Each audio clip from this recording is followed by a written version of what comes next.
La Bible raconte qu'un homme appelé Jéhu a tué le fils de Jézabel et à cause de cela, elle l'a défié.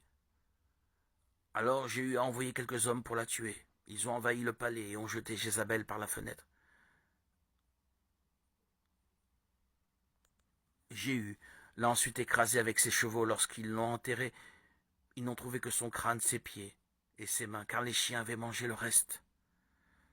Les actions de Jézabel contre le peuple de Dieu étaient si destructrices que son nom a été adopté par un esprit malin très puissant dont le seul objectif est de détruire l'autorité de Dieu. Et sa cible favorite est l'Église. Malheureusement, dans presque toutes les communautés chrétiennes, il existe une Jézabel qui trompe les gens et entrave leur croissance spirituelle. Et Dieu veut nous utiliser pour vaincre cet esprit malin afin que son peuple puisse être béni. Mais comment savoir si l'esprit de Jézabel habite parmi nous?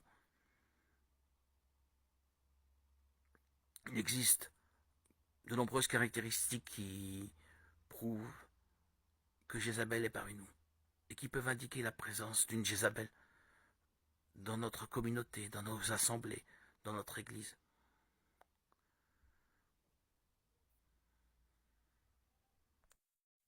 Dans le livre des Rois, chapitre 9, il est raconté que Jézabel était une femme vaniteuse et habituée à atteindre ses objectifs par la séduction.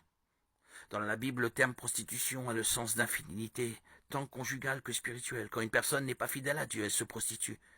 Car Jésus a dit que personne ne peut servir deux maîtres. Jézabel pratiquait à la fois la prostitution sexuelle en trahissant son mari et la sorcellerie en trahissant le Dieu d'Israël. L'esprit de Jézabel entre dans les églises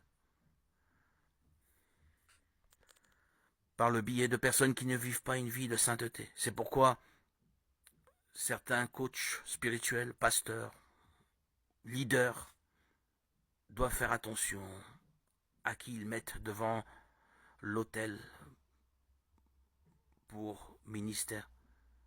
Je sais bien que nous sommes tous imparfaits et pécheurs, mais la personne qui est à la tête d'un département de l'Église doit vivre une vie de sainteté. Une personne empêchée de fornication et de prostitution, par exemple, n'est pas prête à diriger, car elle doit être restaurée. Nous devons le faire avec amour et beaucoup de patience. Ne jamais exposer personne en public.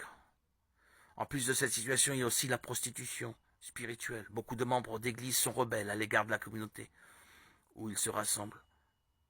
Des personnes comme celle-ci sautent d'une branche à l'autre, cherchant à trouver quelqu'un qui leur convienne. Et chaque jour, ils cherchent une église et un pasteur qui fassent leur volonté. Et lorsqu'ils ne sont pas satisfaits, ils créent des intrigues pour nuire au leadership. Une des caractéristiques de l'esprit d'Isabelle est l'idolâtrie. La Bible raconte que Jézabel adorait des idoles. Il y avait une armée de prophètes composée de plus de 850 hommes qu'elle soutenait pour vénérer des dieux étrangers. De nos jours, nous voyons rarement ce type de pratique, mais l'idolâtrie va au-delà des images sculptées. L'idolâtrie, c'est tout ce qui prend la place de Dieu dans notre cœur. Car le Seigneur doit être la priorité dans notre vie. Par exemple, de nos jours, il existe un monde évangélique où des personnalités telles que des chanteurs ou des pasteurs se distinguent plus par leur charisme et leur talent que par leur foi en Jésus. Et c'est là que l'esprit de Jézabel agit. Il fait en sorte que les gens idolâtrent davantage la célébrité évangélique que le Seigneur lui-même. Et c'est quelque chose que Dieu déteste.